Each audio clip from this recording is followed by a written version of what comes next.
लक्षद्रव्य दिव्य मार्गदर्शन में आपका हार्दिक स्वागत है। बंधुओं, श्रीमद् भागवत महापुराण के पिछले पॉडकास्ट में हमने जाना कि नारद जी ने भक्ति महारानी को वैष्णवों के मन में विराजमान होने को कहा। तो बंधुओं, आज के पॉडकास्ट में हम जानेंगे कि विशुद्ध प्रेम क्या है।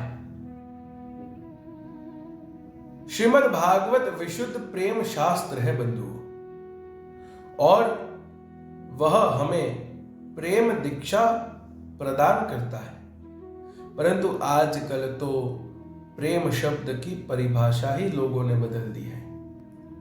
प्रेम तो बंधुओं निष्काम होना चाहिए, प्रेम तो शुद्ध होना चाहिए। प्रेम किसी वस्तु या चीज पे नहीं की जाती।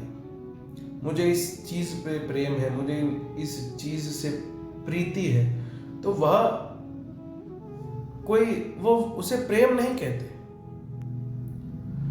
बंधुओं, प्रेम कोई वस्तु पे नहीं की जाती। कोई भी वस्तु में अगर आपकी प्रीति है तो वह वासना है, उसे आप प्रेम का नाम मत दीजिए। जब तक आपकी वासना उससे जुड़ी हुई है तब तक आपको उसके साथ मजा आता है, परंतु जैसे ही आपकी वासना धीरे धीरे खत्म होने लगती है वैसे वैसे आप उससे दूर होने लगते हो। ये सत्य है और यह होता है हर एक व्यक्ति के साथ। परंतु प्रेम तो किसने किया बंधुओं?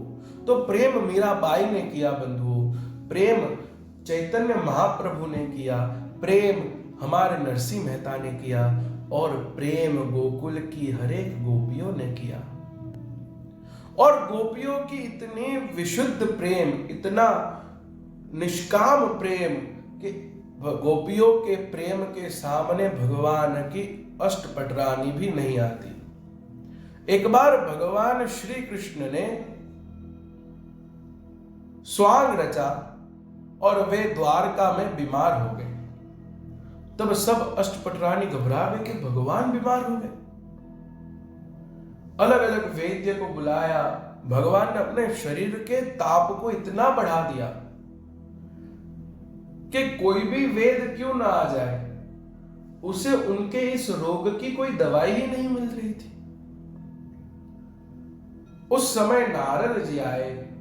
नारद जी ने देखा और नारद जी ने दो हाथ जोड़ के भगवान को कहा, प्रभु आप अपने आप से बीमार हुए हो, तो अब आप ही बता दीजिए कि आपके इस बीमारी की दवाई क्या है नाथ। तब भगवान ने कहा कि हे नारद, जो सच्चा वैष्णव, जो निष्काम भक्ति करने वाला मेरा भक्त, उसके चरण रज को लाकर मुझे अगर कोई पान करवाएगा तो ही मैं ठीक हो पाऊंगा।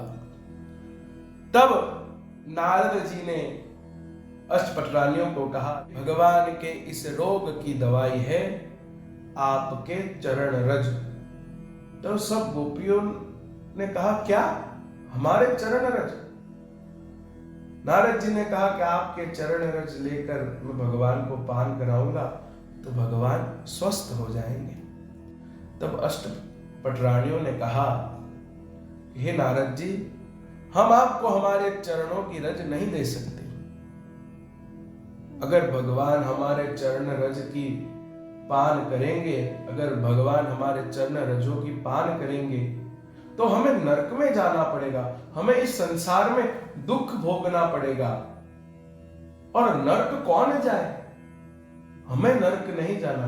आप कहीं और से कोई और वैष्णव के पास जाकर आप भगवान के लिए उनके चरण रज मांग लाइए। नारद जी अनेक वैष्णवों के पास गए, अनेक भक्तों के पास गए, परंतु किसी ने भी भगवान को स्वस्थ करने के लिए अपनी चरण रज प्रदान नहीं की। तब नारद जी थक हार कर यमुना जी के किनारे बैठे और तब गोपियों ने देखा, अरे नारद जी यहां पर आए हैं। और नारद जी के पास जैसे ही सारी गोपियां पहुंची और नारद जी को कहा, हे नारद जी, आप यहां क्या कर रहे हो और आपका यह मुख इतना उतरा हुआ क्यों है? क्या हमारे द्वारकाधीश कुशल मंगल तो है ना।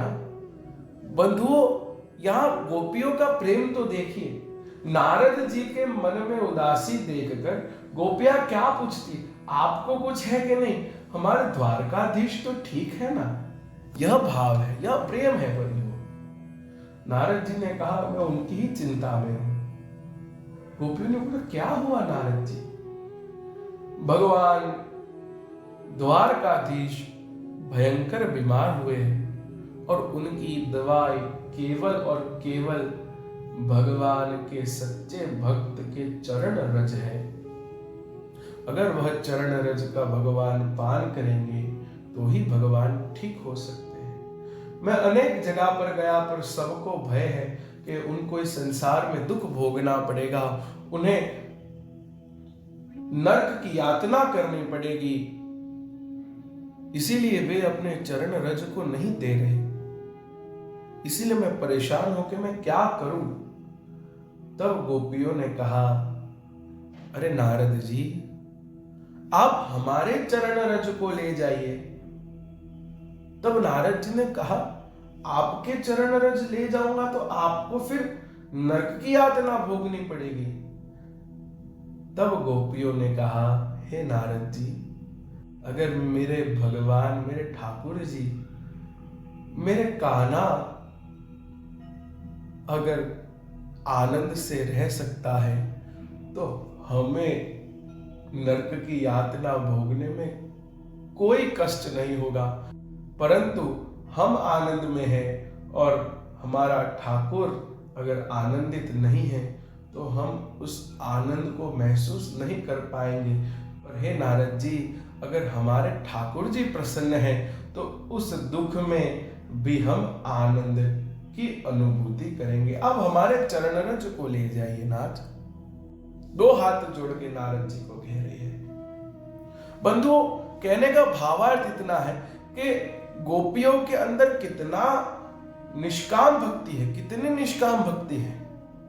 उनको भय ही नहीं है कि उनको नरक की यातना करनी पड़ेगी, उनको इस संसार में अगणित दुख भोगना पड़ेगा। वे तो यह कह रहे हैं कि हमें वह दुख में ही आनंद की प्राप्ति होगी। अगर हमारे दुख से ही हमारा ठाकुर जी प्रसन्न होता है तो ऐसे दुख को भोगने के लिए हम तैयार हैं। इसीलिए भगवान द्वारकाधीश द्वारिका के सभा में यह कहते हैं कि मुझे जितना आनंद मेरी गोपियों के साथ आता है, गोकुल की गोपियों के साथ आता है, उतना आनंद तो मुझे यहाँ द्वारका में भी आता नहीं है। यह है बंधुओं विशुद्ध प्रेम। तो आइए बंधुओं, आज का यह पॉडकास्ट प्रेम लक्षणा के ऊपर, गोपियों का जो प्रेम है उसके ऊपर था। गोपियों का यह प्रेम विशुद्ध है और विशुद्ध प्रेम में ही आनंद है। तो इसी के साथ मैं लक्ष्य आप सबसे विदाई लेता हूं। जय श्री कृष्ण।